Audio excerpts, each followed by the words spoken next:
আমি ব্যক্তিগতভাবে এই দুইটা টেস্ট ম্যাচ সেলিব্রেট করতে চাই, উপভোগ করতে চাই সবাই মিলে একসঙ্গে। সিলেট টেস্টের আগে মুশফিকুর রহিমের ১৭তম টেস্ট নিয়ে এমনটাই জানিয়েছিলেন নাজমুল হোসেন শান্ত।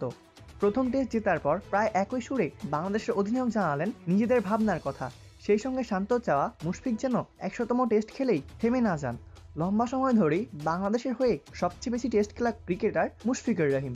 রান সেঞ্চুরি কিংবা হাফ সেঞ্চুরি ছাপিয়ে নতুন এক মাইলফলকের সামনে মুশফিকুর রহিম। মিরপুর টেস্ট দিয়ে বাংলাদেশের প্রথম ক্রিকেটার হিসেবে ১০০ টেস্ট খেলতে যাচ্ছেন অভিজ্ঞ মুশফিকুর রহিম।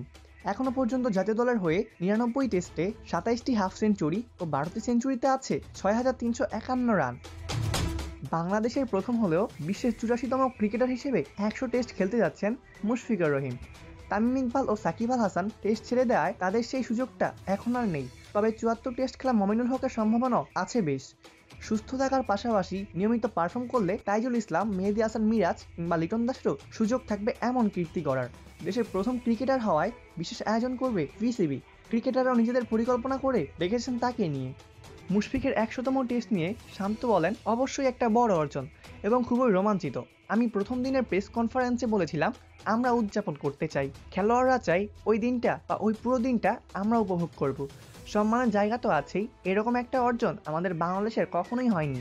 সুতরাং আমরা সবসময় আশা করি এরকম একটা মানুষকে সর্বোচ্চ পর্যায়ে আমাদের সম্মানটুকু দেওয়া উচিত এবং অধিনায়ক হিসেবে ওই জিনিসটা করারই চেষ্টা করব আমি।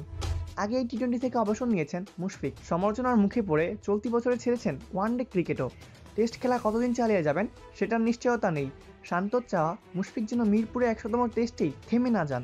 বাংলাদেশের টেস্ট অধিনায়ক জানান, মুশফিকের মতো অভিজ্ঞ ক্রিকেটার বাংলাদেশের বর্তমান টেস্ট দলে অনেক প্রয়োজন। শান্ত বলেন, আমার মনে হয় আমি আশা করব মুশফিক ভাই ১০০ টেস্ট খেলার পরেও যেন উনি চালিয়ে যান, কারণ ওরকম অভিজ্ঞ খেলোয়াড় আমাদের টেস্ট দলে প্রয়োজন। আমি আশা করব সেটাও যেন উনি চালিয়ে যায়।